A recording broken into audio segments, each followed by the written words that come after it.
Hey, you guys, welcome. Thank you for being in our webinar series. I am so excited that you guys are here. If we haven't met, I'm Mayer Cunningham, special education boss, training everyone that sits at the 504 IEP table to navigate and negotiate successful student outcomes. And as a comic, I always try to give you a little joy for the journey. So tonight, we're super excited to have the great Casey Dow on. He is a strategist and a team leader for Brand Builders Group. And I have been working with him for months now. He has a very high pain tolerance because he worked with me. A little bit of his bio. He inspires as a brand strategist, a prominent global personal brand strategy firm, having previously founded Battle Surf Company and Pivotal Seventh Consulting. He's been baptized in the fire of entrepreneurism. He has extensive experience in sales, relationship building, monetizing reputations, and building strategic business development. He's built a wealth of experience by working with various startups, international business leaders, performers, founders, influencers, such as the special education boss, musicians, and professional athletes, including Alan Jackson, Toby Mac, and Taylor Lewin. And throughout his career, he's helped drive sales and grow teams. And so, without further ado, I'm going to just give it to Casey. One of the things that he has done for me is really given me a roadmap. And as somebody that's done this for 28 years and sort of grinded it out, I've taken a lot of professional development. You guys know that. And I've learned the hard way. And I've built a very large reach that I get to serve my community. But he's come in and given me a follow the yellow brick road, which is the first time I've ever had that in all the years I've paid for professional development or invested in that. I had, you need to do this, you need to have a landing page, you need to have a website, you need to do this. And you were just supposed to do stuff. And he's come in and I always sort of said, like, it's sort of like all of my clothes are on the floor like a teenager. And he's come in and goes, this goes on a hanger, this goes in a drawer, this goes on the top of a table. And so, Casey, I want to give as much time as you need, but really for all the people that I love to serve, I want you to give them what you do and how you serve people. Yeah, beautiful. Thank you, Karen. It is certainly an honor to be here. I mean that 100%. It's hit me more and more as the 3 days passed, how big of a deal this is that you would entrust me with your audience that you've spent years and years and years nurturing and caring for and loving on. So thank you. And for everyone out there, it is a joy to be here with you tonight. I really believe that there is a deep purpose and a design behind what Karen is doing. And I believe that you're here because you also believe that. I believe also that there is a design and a purpose behind why you are here tonight. And so I'm excited to dive deeper in to this with you. I'm going to share some things with you tonight, some things about my journey, some things about Brand Builders Group, some things about how do you develop that calling on your heart. And so first off, I do want to warn you, this is going to be interactive, all right? And when I say that, I mean it's going to be interactive between you and your highest self, between you and your highest self. So hopefully you are not driving at the moment. Hopefully I'm picturing all of you just super studious for some reason. I'm picturing teachers, I'm picturing people that are just very intelligent. So hopefully and if you're not intelligent, that's okay. You're in good company. So if you can, go ahead and grab yourself a pen or a pencil and a piece of paper. And go ahead and start scrambling around and grabbing that. I'm going to get this going here. I'm going to share my screen. Hopefully I can do that since I'm a presentor. Hopefully I can. Un momento. And just for everybody that's taking all their training the way I do in the bathtub, we don't want you to try to write while you're shaving. So you're going to also get a copy of this recording. But if you can take notes, do that now as well. Thank you for that. We do love a good bathtub participant. Well, it's relaxing. Yeah. If you're in the bathtub right now, that means that you're seeing this as the highest form of entertainment. You could be watching a movie, it's an honor to be with you, truly. So here is perfect. Can you see that? Yep. Yes. Okay, great. This is my dad. Doesn't he look Oh, smart? oh, He looks so smart in this picture. He actually is a really brilliant man. This is another picture of him. Look at that handsome stud. That is oh. my father, and of course, that is me peering over his shoulder. Why am I showing you my father? My father really inspired me. He worked 2 and 3 jobs to support our family, and he really put in the extra effort so that my mother could be a homemaker, so that she could be a stay-at-home mom, and she could really be hands-on raising my sister and I. Now, he inspired me because I've never seen anyone work harder than my dad. He worked at Food Lion. He worked in the produce department at Food Lion, and he also was a window cleaner, and he also was a minister. And I remember visiting him one day at Food Lion. Anyone remember Food Lion? Maybe some of you up Yes. in the Carolinas have been exposed to a Food Lion before. So I remember being with him at work one day at Food Lion, and we were right there. He was stocking things into the produce, the wall of produce. And I remember it was very cold. I could feel the cool air coming off of all the produce. And we were kind of leaned in talking, and we had that light from the that warm produce light from from the Yes. aisle glowing on his face. And I just remember like looking at him to tell him something very serious. I said, Dad, one day when I grow up, I want to work here at Food Lion with you. Oh, And I could tell he was touched, but also kind of dumbfounded that I wanted to work at a grocery store. But that's because he was my hero. And he said, son, that is so sweet. But you might have slightly larger aspirations than that. He used to take me window cleaning with him, and he would give me a squeegee and the applicator, the thing that puts all the water and the soap on, and I would stand there and I would put the applicator on and I'd squeegee it off, and I'd take my finger and get around the edges and get all the smudges up, and I would shine it up. But he was a great dad. There was nothing wrong with the way he parented, but he worked a lot. And as a young man, as I dreamed about my life, I thought, I want to be around more. I want to be present for my family. I want to work from home. And let's see, as a young man, like working from home wasn't really a thing. So I realized I was going to be an inventor, because in my, 10-year-old brain, if you were an inventor, you could own your own business and you could work from home and you could work from a home office. Uh, I actually did not grow up to be an inventor, but I did manage to, well, I credit it to God. It did become, I did get to eventually work from a home office and live my dream. These are my kids. Now I get to work from home and I get to mix it up with them. I get to walk out of my office and I get to give them hugs and little kisses. You got Austin over here. I just kind of walked out and took that picture of him. And then you can see Ava there in my cowboy boots. And then way in the back, you can see Jackson. Jackson usually runs around without a shirt, and I didn't think it was appropriate to put a shirtless picture of my kid on the internet in front of all of you. So that's the best picture of Jackson that I could get for us. So I just wanted to share a little background there about my dad, who was a great inspiration for me. I'm going to show you this because if you're here and you're a part of this tonight, I want to connect with you. Okay. And when I say this, I don't mean for it to come off wrong, but if you are wondering what these little fuzzy squares are, they're QR codes. It took me a while to understand how a QR code works.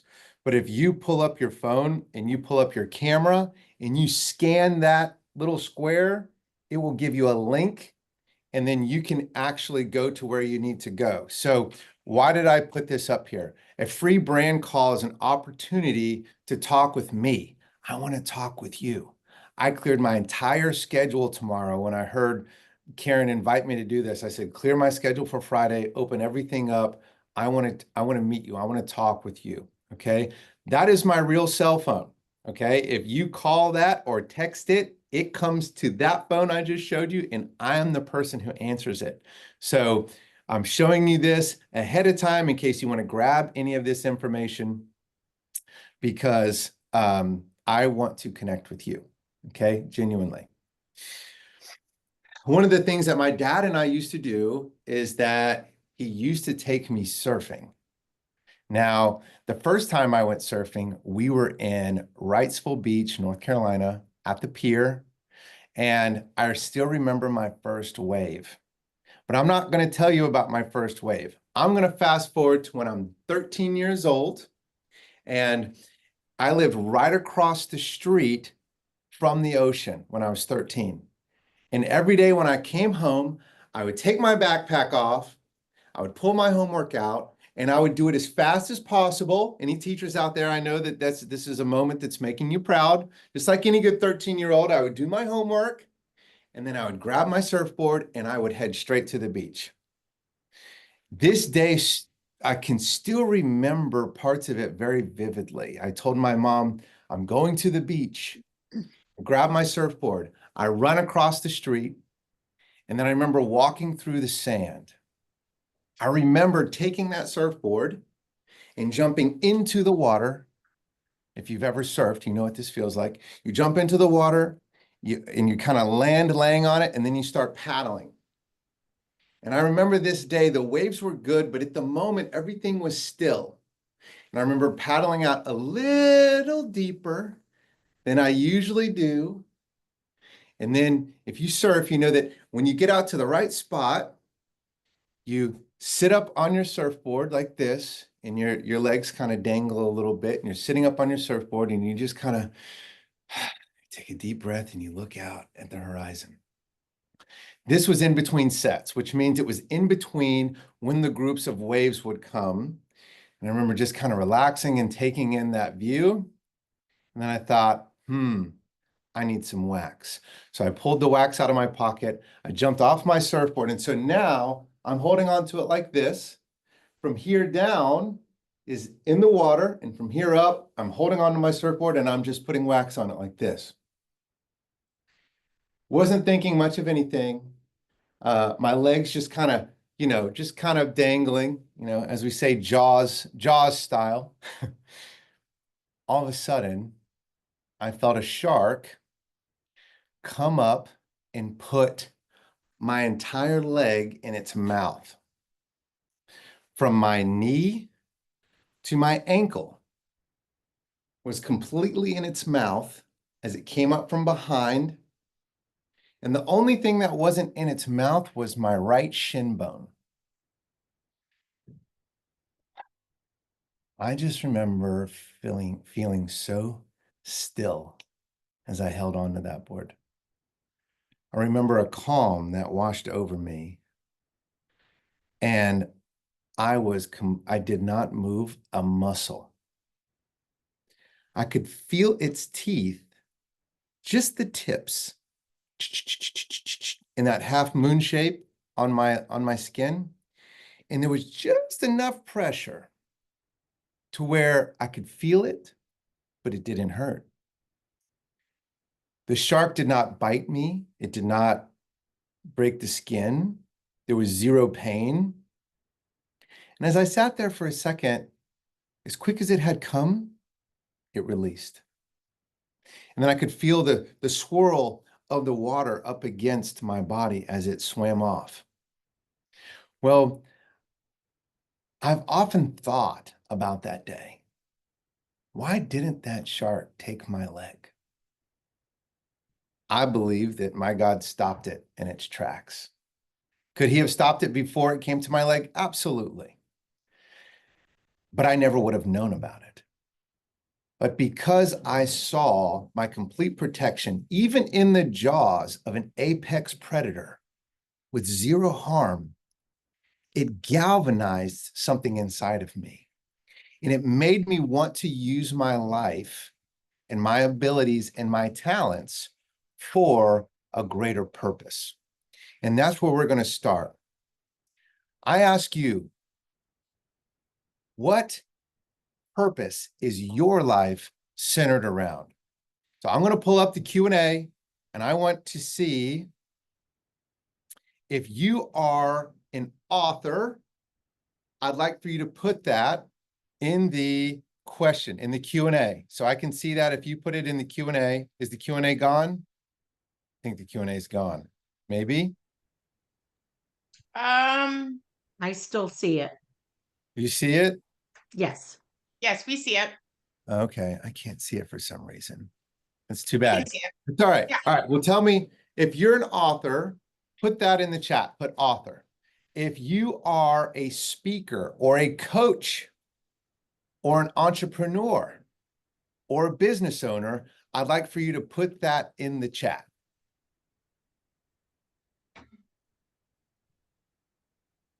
Awesome. You guys can keep putting that in. One thing that brings me great purpose is what I get to do at Brand Builders Group. Okay. What I get to do with my life every day, I get to serve what we call mission-driven messengers. I'm going to say that again. We get to serve mission-driven messengers. Okay. What I want for you to do now is I want for you to pull that pencil out. I know you already got it out. You got a piece of paper there. What I want you to do is I want you to write on that piece of paper, what is your dream? You're not going to turn this in. Probably no one else will see it, which means you can be as honest and as extravagant with this dream as you want. Go ahead, write it down. You might have one or two or three or four. You might have a whole list of dreams, and that's okay. Write those down. And I don't want you to hold back. Write those down. As you do, I want you to think, what are my limiting beliefs around this dream? What are the stories that I've told myself that have shaped these limiting beliefs? Now, the thing about limiting beliefs, most of the time they're not true.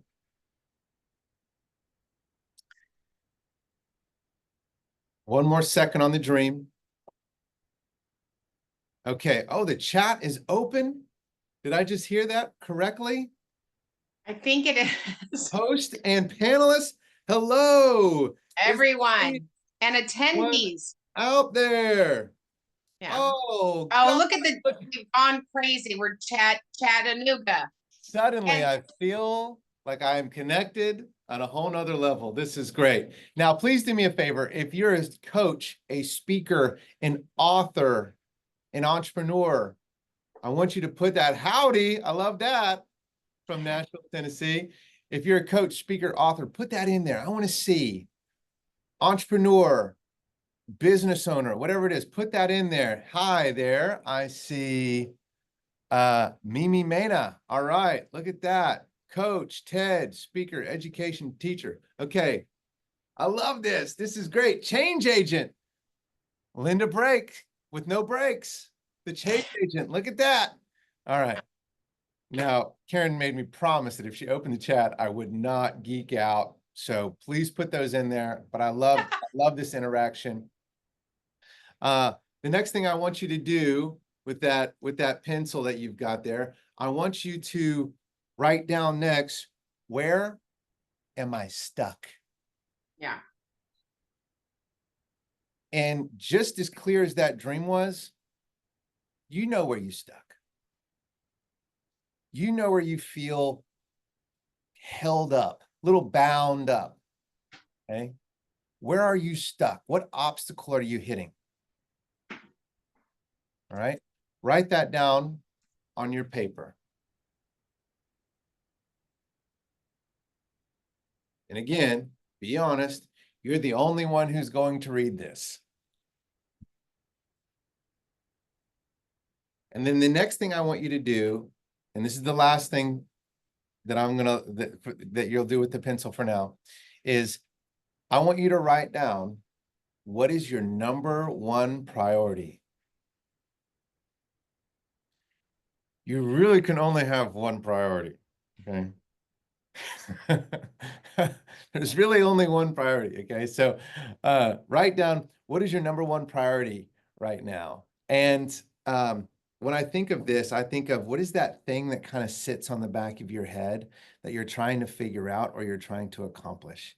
And it's kind of like in between the moments where you have to focus on something else, you kind of come back to that. That's your priority, okay?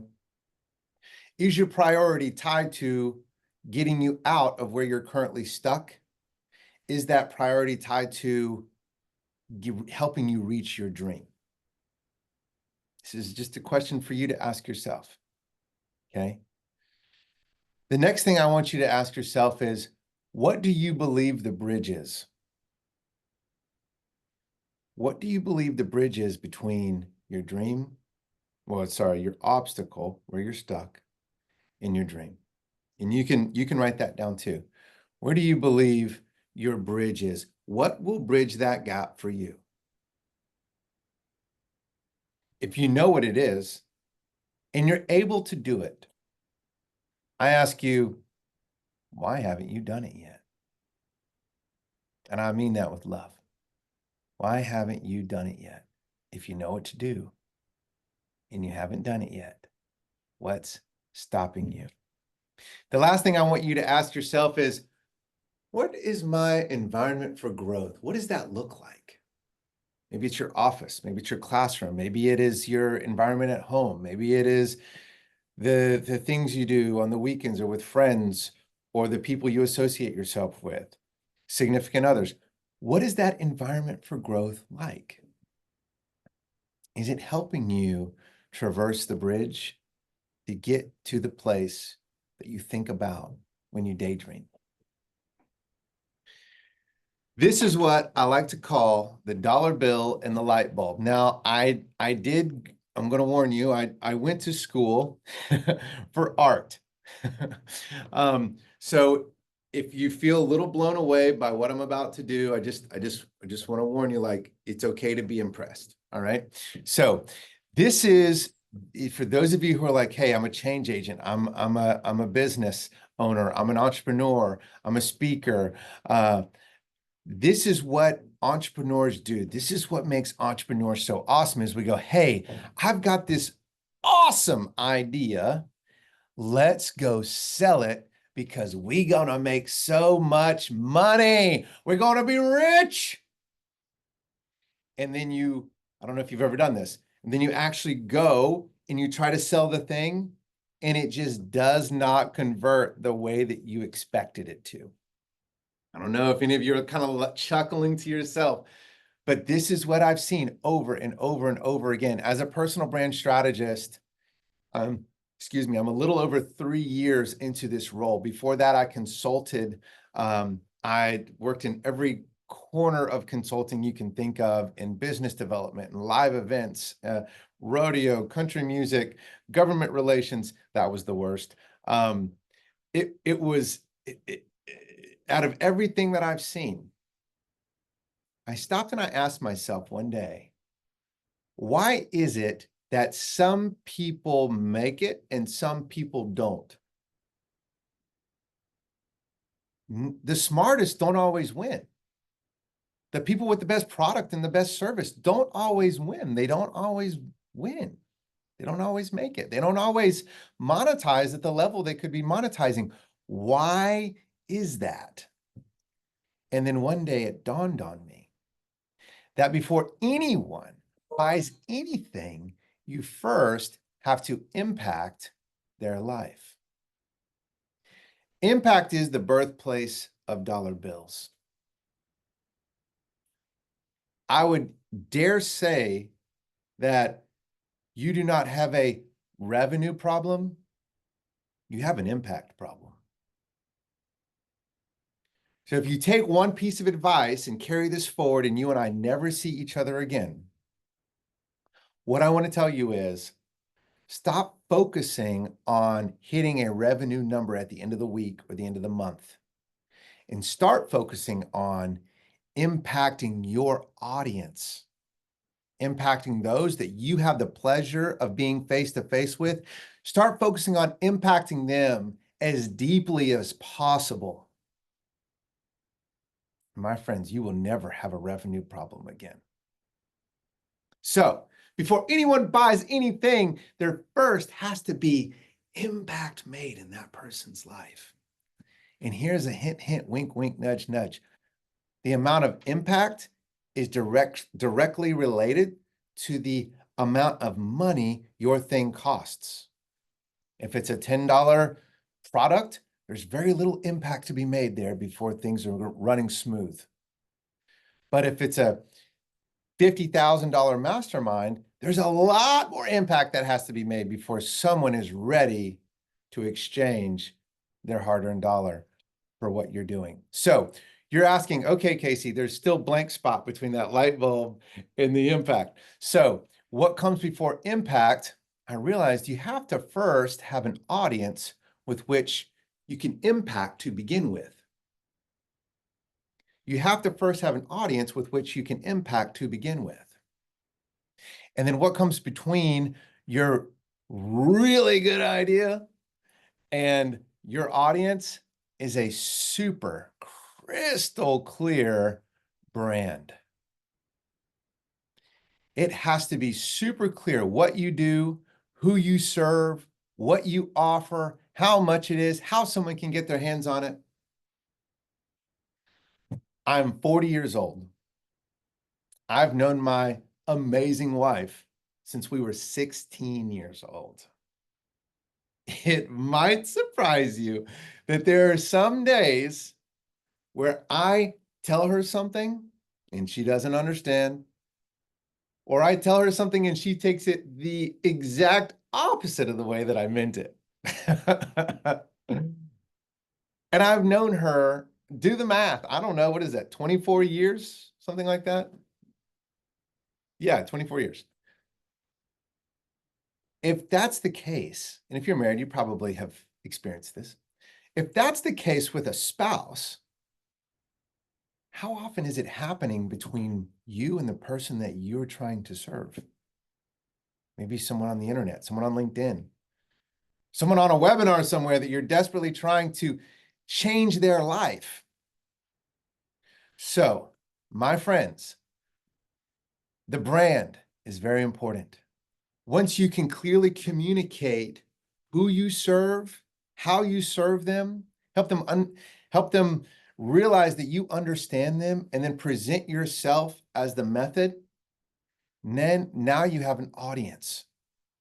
Once you have an audience, you have to drop what I call value bombs on your audience. None of you would be here today if Karen didn't drop value bombs on you. You guys have all been impacted by this wonderful woman. That's why you're here. And what is the recipe for impact, you're asking? The recipe for impact is change the way someone thinks and change the way someone acts.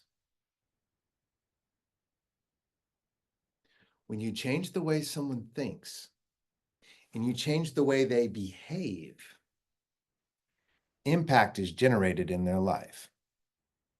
Then and only then will you see any of this. So that's the dollar bill and the light bulb, I like to call it. All right, let's move right along here. At Brand Builders Group, this is exactly the problem that we solve: obscurity. We want to help you become well known. We help you build your reputation. We help you build your reach. And if you take your results and if you take your reputation and your reach, that's where you get results. So one of the ways that we serve people really, really well is we help them break through what's called Sheehan's wall. You're probably asking yourself, what in the heck is a Sheehan? Sheehan's wall is from it is a concept that our dear friend Peter Sheehan taught us, and that is that there is an invisible wall. Okay, on the left side of the wall, you're unknown. It's all megaphone on the left side of the wall. On the right side of the wall, you are known.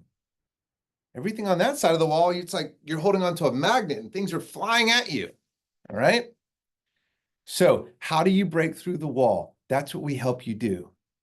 It is intentional, hyper-focused effort in the same spot, in the same place, and then eventually you break through the wall with an established brand where people have clarity around what you do, there's consistency around what you do, and you have momentum, you have velocity.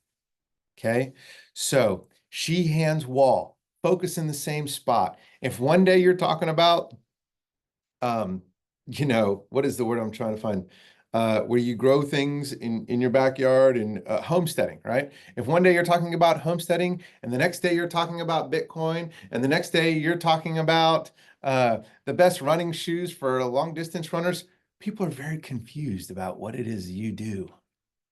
But if you just focus on one spot, focus is powerful. If you take water and you focus it, you can cut steel in seconds. But water left to its own devices with zero focus, well, that carves the Grand Canyon, but it takes thousands and thousands and thousands and thousands of years. So focus is power. One of the things that we focus on first and foremost is what we call your core target audience. And this is essentially architecting the 3 types of people that you want to serve. Let's just say one of them is entrepreneurs, right? I serve busy entrepreneurs who are looking to break through into the next level of results, growth, and revenue. That's a great description of who you serve. It talks about what they're struggling with and where they want to go, and it's very focused, okay? So then we do that, and it's like a bullseye, right? We do that for your primary avatar, your secondary avatar or audience is another way to think of that, and then your tertiary, your third ring of impact, okay? We don't just go into the demographics, right? When that's important, we need to understand that. We need to make sure that we're not selling a $3,000 product to a high school student who is not making hardly any money, right? We have to make sure the demographics match what it is we are what it is we are selling or promoting, okay? But what's really important is the psychographics, right? We have to understand the 6 inches between people's ears in such a deep and meaningful way that we can properly communicate what they want. One of the ways that we do this is when we're talking about who we are going to serve is we like to think of it as you are most powerfully positioned to serve the person that you once were. Now, for those of you that are business owners or entrepreneurs, or if you have a product or a service that is on the shelf, so to speak, or on the web and it's for sale, and if it's not quite doing what you want it to do, if it's not quite moving, you need to ask yourself, who is this serving? And another way to think of that is, what is the problem this solves, and who has this problem? Okay, you are most powerfully positioned to serve the person that you once were. Another way that we like to think about business growth, business development, is we put together a monetization strategy. Okay, that's what Karen and I did today, is we started talking about her monetization strategy. Okay, and for those of you that were in business when COVID hit, you realized that it was really hard to have a brick and mortar location. You realized, hey, it's really hard to have a large team that depends on me. It's really hard to make a physical product and have to hand it to someone. So how do we simplify this? How do we streamline? How do we optimize our revenue streams? And we use what we like to call the DARES method, okay? Is your product or service digital? Can it be automated, which means can someone buy it and I deliver it to them while I sit on a beach in Mexico and have a margarita with Karen? Okay. Can that happen? Is it automated? Are you set up for reoccurring revenue? Everybody loves reoccurring revenue. You set it up once, you sell it once, and then boom, it continues. The other thought here is it evergreen? And when I first started with Brand Builders Group, I admit I did not know what evergreen meant. Okay. I did like the mint, but I did not know what it meant. And evergreen means that you do it once and it lasts for a long, long, long time. Okay. So, and then scalable. If it's digital, automated, has reoccurring revenue, and it's evergreen, there's a great chance that it's also very, very scalable. All right. So these are some of the things that you can think about when you think about the business that you want to be in. This is what we call the brand builder journey. So I'm going to give you guys an overview of this. All right, we'll pick a different color here. I know we're talking about lipstick, so I'm gonna roll the dice and I'm gonna go with hot pink this time around. So this is the brand builder journey. Now, the way that this was developed, it was developed by our founders, husband and wife, Rory and AJ Vaden, and they have, before they started Brand Builders Group, they had another national enterprise that they started and ran, okay? When they exited from that, they looked back and they said, okay, we just exited an eight-figure enterprise, and it took us 20 years to build that. But if we did it again, I bet we could do it in 5. And then they started Brand Builders Group. And everything that you see here is exactly the way that we operate. Everything that we teach is exactly what we have done to build our company. And this is our 6th year in business. We have about 900 clients that we serve worldwide, our mission-driven messengers. And believe it or not, we are stopping at 1,000. We are stopping at 1,000 mission-driven messengers. That's it. Because we know that if it can impact 1,000 messengers and they can impact another 1,000, believe that's 1 million, right? We will have impacted 1 million people. So what do we do? What do we do that's so unique? What is it that we do that's so special? You're going to see that this first phase is branding, right? That's the beginning part of the light bulb and the dollar bill that I showed, okay? That's the thing that we go from, hey, this is my big, bright, awesome, wonderful idea. How do we brand that? How do we communicate that? Okay, so the first thing that we're going to do is finding your brand DNA, which is essentially, how are you positioned? How are you positioned in your market, in your space, to the person that you want to know and understand? Okay, so we go through demographics, psychographics. We look at what is the problem you solve, and we actually distill that down to one word. We build out your message. We actually build out what we call your uniqueness. Your uniqueness is your superpower. It is the unique way that you solve that problem. Then we build out all your payoffs, which are all your results, right? Those are all the great things that people get after they use your product or service. We build out your monetization strategy, and now you are powerfully positioned to serve. Then we go into captivating content. Think of this as your thought leadership. This is what is uniquely yours that you want to share with the world. Okay, the way that we build this out, it's modular, kind of like a modular couch or Legos, right? You can build different things with it. So once we build out your thought leadership and our method, we can then turn it into a book. We can turn it into a course, a podcast. We can turn it into a coaching program. We can turn it into a mastermind. It's built for deployment, okay? So once we build that thought leadership, Then it's time to present it. World-class presentation craft is where we design and write your keynote or your presentation, right? Not only do we write it, but then we also teach you how to present it with world-class polish. There are two different sides of the fence between writing something and presenting it. We show you how to do both there. Next, we're moving into marketing. Marketing is the part where I talked about the audience and the impact. That's the marketing section, okay? Building your revenue engine. This is where we build your digital ecosystem. And we're very thoughtful about the way that digital ecosystem connects and operates, and the way that it comes back to your website. Your website is home base. That's headquarters. You don't own TikTok. You don't own Instagram. You don't own Facebook. You don't own X. That stuff can come and go. They can change it. They can change algorithms. You can't control any of that. But you can control your real estate, what happens on your website.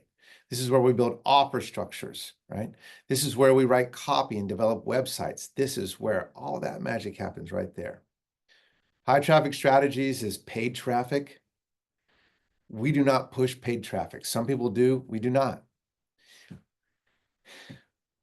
In our 5th year, we crossed 8 figures in annual revenue.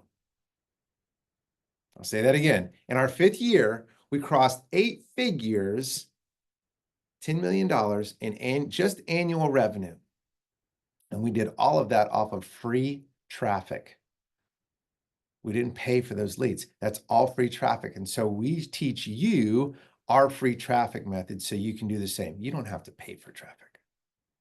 Podcast power is if you want to be on a podcast as a part of your digital ecosystem to drive leads, or if you want to start your own podcast, that's where we teach you how to do it.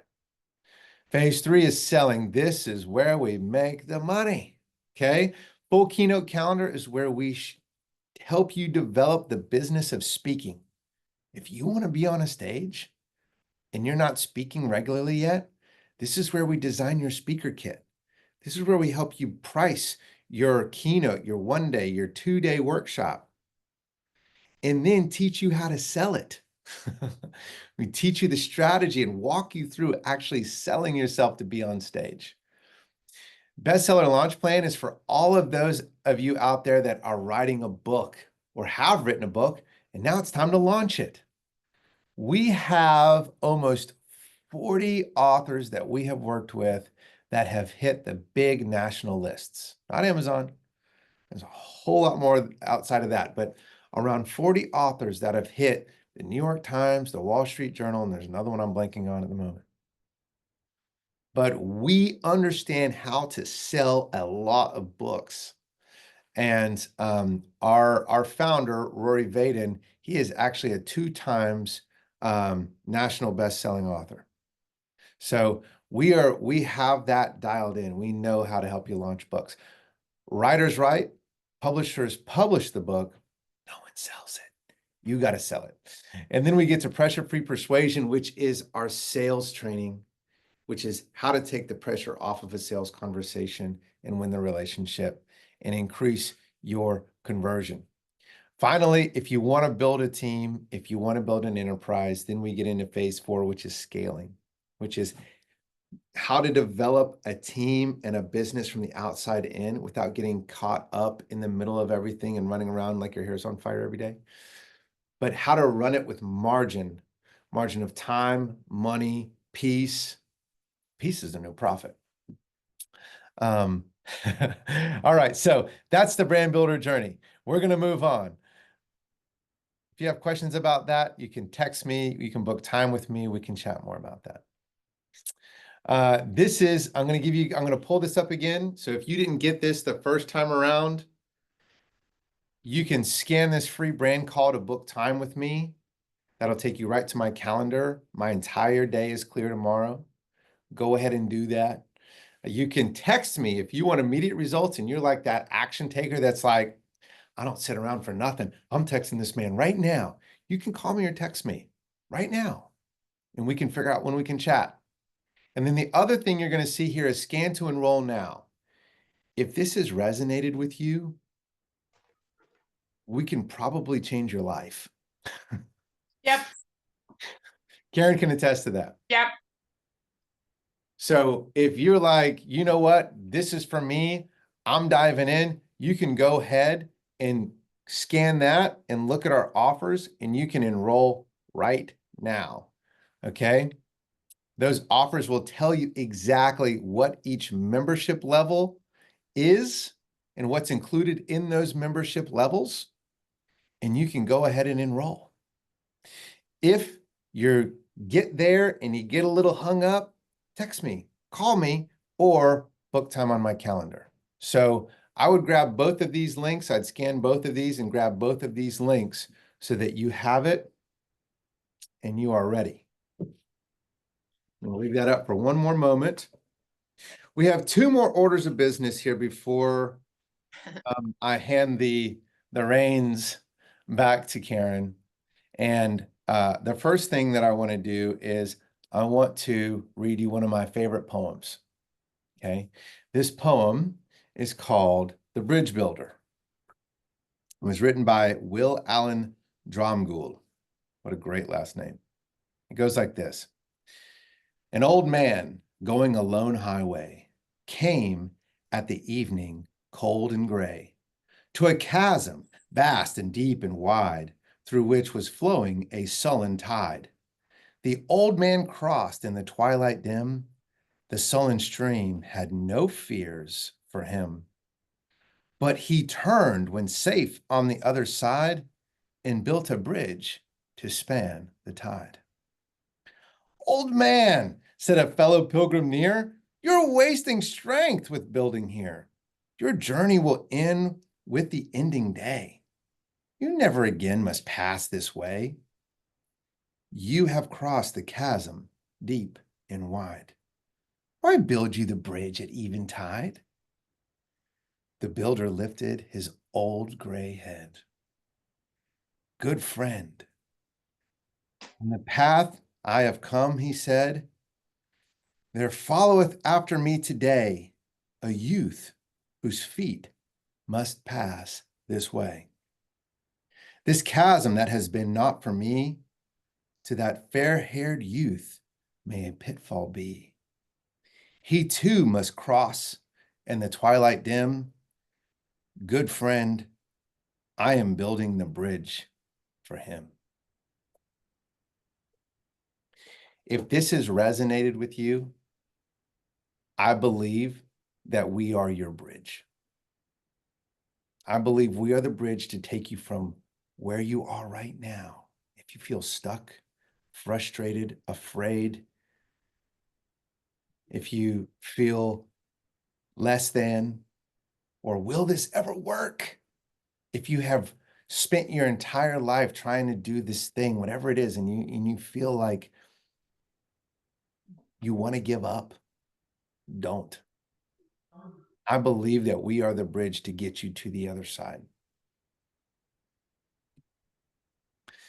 The last thing that I want to do is I want to tell you about my first day on the ranch. Now, I was born in Tucson, Arizona. My dad rode bulls, and we lived in Tucson. Then we lived on a ranch in Indiana, and then we lived on a ranch in Colorado. When I was 4, my parents were reassigned as ministers to the East Coast, and that's when I left the ranch and I went to the beach. And I grew up on the beach. But there was something deep inside of me that always wanted to be back on that horse, back with the cows, back on the farm. And no matter what I did, I could not shake it. When I was 26 years old, I went on a discipleship program with my church. And when I got done, by the time I finished, I had learned what it was like to live in the center of God's will. And when I got done, I prayed to God and I said, God, I'll go anywhere. I'll do anything. I just want to be where you want me because I know that's the best version of my life. So I left Michigan. I went back to Florida, Jacksonville Beach, and I lived with my parents. And I got very focused and I got very deliberate on hearing from God. Where do you want me, God? And one day it was clear as a bell, Nashville. Now, I do not play the guitar. I cannot sing, but I have been given the gift of dance. But I wasn't coming to Nashville for that reason. I just knew this is where God wanted me. Everyone thought I was crazy. I mean, I had a surf, I didn't tell you guys this, but at the time, I owned and operated a surf camp. I was teaching people surf lessons. And in Nashville, there was no beach, there was no ocean, there was no surfing. And everyone said, Casey, what are you going to do? There's no beach in Nashville. You're crazy. And I said, I don't know. Maybe I'll pick up that horse thing. So when I got to town, I had a couch I could crash on for 2 weeks. And I started looking for places I could work. And I looked up stables and I found this terrible old website, which is exactly what you want in a website for a ranch. And I was like, you know what? I'm going to go check that place out. So I drove up one afternoon. And when I got there, all the guides were in between rides and they had their feet kicked up on the table and they're all sitting around chit-chatting. And I walked up and they said, who are you? And I said, well, my name's Casey and I want to work here. And they said, oh, you know how to ride? I said, no, not really. He said, oh, okay, well, you must know how to bridle and saddle then. I said, nope, I don't know how to do that either. And they looked at me like dumbfounded. And I said, but if you give me a chance, I will pick it up faster than anyone you have ever seen. And they gave me a shot. So my first day on the ranch, that's me. You can tell in the black hat. That's the horse named Leap Year. And that's my sister. She wasn't there on the first day, but this is the only picture I could find. On the first day, I showed up very early. It was the kind of fall Tennessee morning where the ground was a little frosty and you could hear the crunch underneath your boots with every step. And as I walked into that beat up old red barn right there, I could hear a four-wheeler like roaring in the distance. And then I started to hear the sound, almost like a continuous thunderous sound of many hooves hitting the ground hard over and over and over and over again. As I turned, I could see just this thick wall of horses running full speed into the corral. Now, we had just put out buckets of what they call sweet feed. And if you have ever worked with horses, you know that sweet feed is like horse crack, okay? It's got molasses and sugar and corn and stuff in it, and they fight over it. So here we had about 60 horses, and it was World War III to see who could get the sweet feed. After all that died down, they handed me a rope and they said, go catch that horse. I said, what do you mean, catch it? What does that mean? And they, come on. They drug me out there and they showed me how to put the rope, the bridle around it and drag it back in. That's how you catch a horse. So over the next hour, we brushed, bridled, and saddled 50 horses. The first group pulls up and they say, grab that horse, grab that horse, grab that horse. And we lined up all these horses, pulled people off the side, told them which horse to get on. I was in the back, of course. First day, knew nothing. I'm in the back and this girl tries to get on. I get on and everyone starts to take off over the hill. There was a problem. The girl in front of me, her stirrups were too short and she asked me to make them longer. So sure, I get off. How hard could it be? And I start jimmying with the stirrup, trying to figure out how to make it longer, how to let it out. I couldn't figure it out. Roger West is the most ornery old man you could imagine. He was the owner of Duro Stables, and he was sitting on his big green tractor right behind me.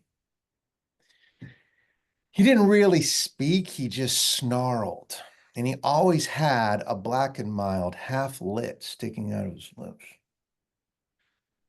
And there he was on his tractor, dirty, mean, and he was grumbling louder and louder from behind this black and mild.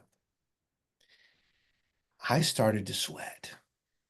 I'm fighting it and I can hear him grumbling and the pressure's building and I'm fighting. I'm almost breaking the tips of my fingernails because I can't figure out how to get this metal piece off to lengthen the stirrup. Finally, he erupts. Can't bridle, can't saddle. You ought to go home and burn that hat. He was talking about that hat that I was wearing right there in that picture. I was so proud of that cowboy hat. That was my first cowboy hat since I was a little boy. I had a decision to make in that moment. If I was going to give up on my dream or if I was going to stick. Little did Roger know, there was no way I could burn that hat. Whatever it was inside of me. And there's no way I could burn that hat. I went on to become one of the top-rated guides at Juro Stables. I was a crowd favorite. People would ask for me from all over the country when they came to ride. Later, I left Juro Stables and I started training horses on my own. And I developed a deep skill to train and communicate with horses. Here I am, years later, standing with Buck Brannaman, who is undoubtedly one of the top 5 horse trainers in the entire world. If there's one thing that I want to communicate to you as we leave today, don't you dare burn that hat. Back to you, Karen. Oh, so good. So good. That's so good. Yeah. And sharing with everybody here, I haven't done anything special except I didn't quit. Right. And there's so many of you that I meet, parents, I'm impressed by you. I'm humbled by you to serve you. And I know so many of you, wherever you are, if you're an engineer, you might be a stay-at-home mom, you might be the superintendent, you might be a parent, there's something else in you. And so I don't want to leave this earth with any of my God-given greatness. And this is an avenue that could really streamline and get you in the direction that you want to go in a way that's effective and efficient and makes you excited again. I know so many people that are in, for lack of a better word, a dead end job. They go to work and thank God it's Friday or thank God it's Christmas break. I know so many teachers love what they do, but they're shackled by their leadership or they've gone up as high in the school as they can. And the way you serve your children, the way you teach your children, the way you do administration, I know you have more to bring to the marketplace, whether it's a side hustle, a full pivot. You can trust Casey and this team. They have been extraordinary for me. And the excitement is even more than I've ever had before. And I wanted to share this with you guys. You guys are rock stars. You're so stinking smart. Don't leave that big thing in you that took you to teaching. Don't leave that big thing in you that makes you the most amazing, don't mess with me, mama, special education parent. There's something that you need to bring to the marketplace that just isn't here yet. And so what I do every day is I serve the mom that I used to be, who had no information in 1996. I want you to think about who you used to be, why you're doing what you're doing. And if it's everything that you want it to be, then we love you and call you blessed. But if there's something else in you, the stirring up, then take this opportunity to see if this might be an avenue that fans that flame. So, Cindy, I'm going to see if there's any, and I definitely need to order some chaps. I can't wear a hat because I have such amazing hair. But Cindy, are there any questions in the chat or the Q&A that I haven't messed up, or anybody have any general questions for Casey? Yeah, I would Not love to. as of yet. I would Okay. love to answer any questions you have. I don't know what time you have allotted for this, Karen, but if anyone has questions, I'd love to field those Yeah. now. Yeah, you guys can put those in the chat. Cindy will read them. She's a fantastic, she's a reading specialist from Apopka, Florida. Florida. Yeah. Cindy, do you have a question? Does your great sister Elaine have a question? His story was so clear. I am ready with my scan and to just look into it. Yeah. So no, can I mean, I'm still in awe. You had me on the edge of my seat. Yeah, he's a masterful communicator. And that Here's our same first way question. that he does that, he masterfully takes you on your journey. It's so good. Yeah. We teach you those presentation skills, okay, guys. I'm just a degenerate redneck that Rory has sharpened, okay. So here's We our are. first question. Is there anything we need to do to prepare for the call with you? Really, I don't know if you can, you're welcome to text me anything that you want me to review. Okay, so if you want to text me or email me, I'll put my email in the chat. Anything that you want me to review, just say hi, introduce yourself, and send it to me. So that could be your website, that could be your social media, that could be a business plan, that could be your offer, whatever it is. You're welcome to send that to me, and I will put my my email in the chat as well. Okay, we have somebody who said they already booked their free brand call. Thank you so much. And I promise not to burn my hat. Yeah. That's Mhm. right. I can't wait to meet you. What are some of the other challenges you had along your adventures, Casey? Uh, you know, the woman, finding the woman of my dreams. My wife Oh, and I, we dated when we were 16, and we went our separate ways in our early 20s. There's a very long story here for Nicholas Sparks. If he ever wants to contact me, I'd be happy to Yeah. help him with his next movie.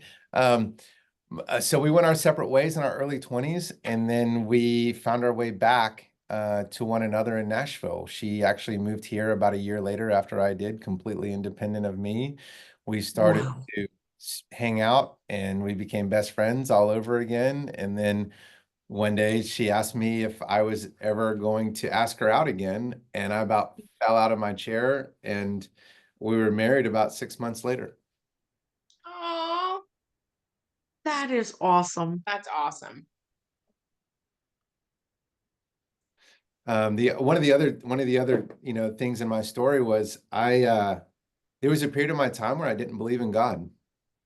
I was raised by these incredible parents, these awesome ministers, and had a great relationship with God. I've seen signs, miracles, and wonders. Obviously, the shark story. God delivered me from a poisonous snake when I was even younger than that. Um, I uh, I shattered my left knee, and he miraculously put it back together within minutes. And there was even after all that, there was still a point in my life where my relationship with him dwindled to the point where I remember telling my friend one day on a park bench, "I don't think God exists."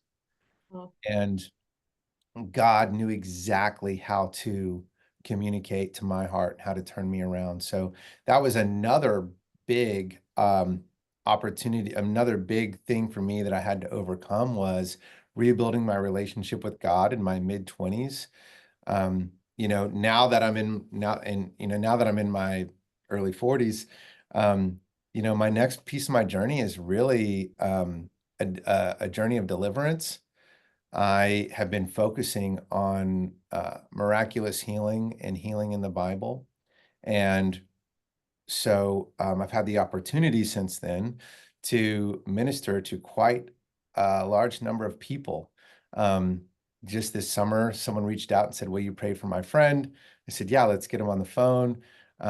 My sister-in-law both ministered to her, and she had stage 4 cancer to the point where they were like, "This is really bad." Um, and 6 weeks later, there was just a little teeny tiny speck of cancer. And of course it's gone now, but you know, they pressed the doctors, can you explain this? And they said, no, this is beyond what the medical community can explain. There was another lady that we got the opportunity to minister about a month ago, and she had walked on, I forget exactly what the name of it was that she had, but she walked on those crutches that you kind of hold in your hand and they kind of grip your arm. And so she'd walked on those for 20 years, and we ministered to her, and she walked by herself, unassisted, for the first time in 20 years. So that's the next frontier in my walk with God and in my journey, is really understanding how to deliver with precision the power of God through the authority of Jesus Christ. So good. So good. Casey, thank you for your time and your preparedness, and so good. I'm just wrecked for normal. I'm like, I'm gonna, can I book a call with you? Oh wait, it's too late. We're stuck together. We're stuck together. So you guys book some time with Casey, get your questions answered. You're gonna get this recording in your inbox, so share this, because there's nothing, the hope deferred makes the heart sick. And there's bigness in all of us, and it's never been in a better time to bring that to the marketplace. And for somebody to help you do it at the proper speed and the proper rate and the proper order is everything. And I'm so thankful that I found them. There were a YouTube video that I was watching one day. And so anything that we can do to serve you, always reach out to us, Advocate at Special Education Academy. Remember, we get it right for the child, we get it right for everybody. We'll see you guys in the next training. Thank you. Thank you, guys. Thank you, guys. Cindy. Bye, Karen. Bye, honey.